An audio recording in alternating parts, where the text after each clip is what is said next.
Welcome back, everyone. Let's talk about the upcoming winter season, appropriately enough, after just dealing with our first kind of wintry blast of the season so far. And as I like to do when I preview an upcoming winter season, I like to first review last winter, the numbers last winter. All these numbers, of course, valid at the Youngstown Warren Regional Airport. It was actually a pretty cold winter last year. We were about 1.5 degrees colder than the average. It was our coldest winter in about 10 years, but it was not particularly snowy. Snow was well below the average despite the cold temperatures that we did have last winter. Last January was particularly cold. Some highlights as we head into the winter of 25-26. We think the winter will get off to a fast start this year. December is likely to be cold and snowy, and this could end up being our snowiest season in at least a few years since the winter of 21-22. The last few years have seen very little snowfall. And yeah, December we could have lake effect events. We could have some good old-fashioned snowstorms as well. I think there's going to be plenty of cold air in the pattern to kick off the winter season. And here's a look at the national map for our expectations for the month of December. It's going to be pretty cold, we think, in a lot of the U.S.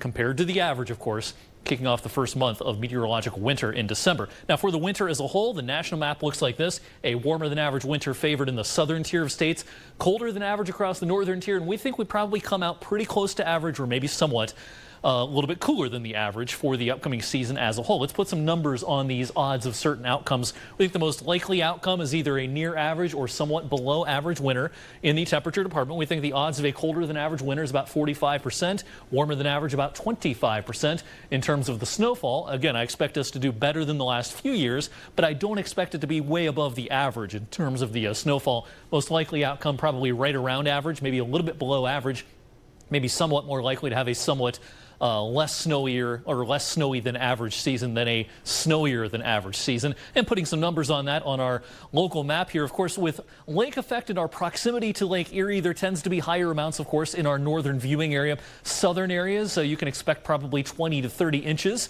worth of snow for the entire season in places like Lisbon and Columbiana, just about all of Columbiana County, in fact. Once you get off to the north into Trumbull and Mercer, of course, the amounts tend to get higher. And all of these numbers are near or even just a little bit below the average, but still in this hot pink area from Cortland on north, especially up towards the Ashtabula line, I think it'll be pretty common to see somewhere between 50 and 70 inches worth of snow during the upcoming winter season. And the overall snowiest part of our entire viewing area tends to be northern Mercer County. It's from Greenville right across heading over towards New Lebanon and Sandy Lake in the northeastern corner of Mercer County. It's not uncommon in typical winters for that part of Mercer County to see 70 plus inches worth of snow, and we think this season will be kind of like that. It'll seem like a lot of snow because the last few years have not been particularly snowy. So we think it's kind of a return to form for the winter season this year. It's not going to be one we're going to be telling our grandkids about in terms of the snow, but I think it will be notably cold, especially early in the winter season. So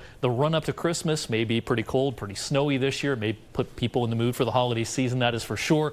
Later in the season, I think it'll be a little more back and forth in both January and February. February could actually end up being kind of a warm month compared to the average, but I think we're going to get off to a fast start this year. We are. Yeah, we already have a taste of it the past couple of days. Thanks, Eric. Coming up next, Youngstown State talks about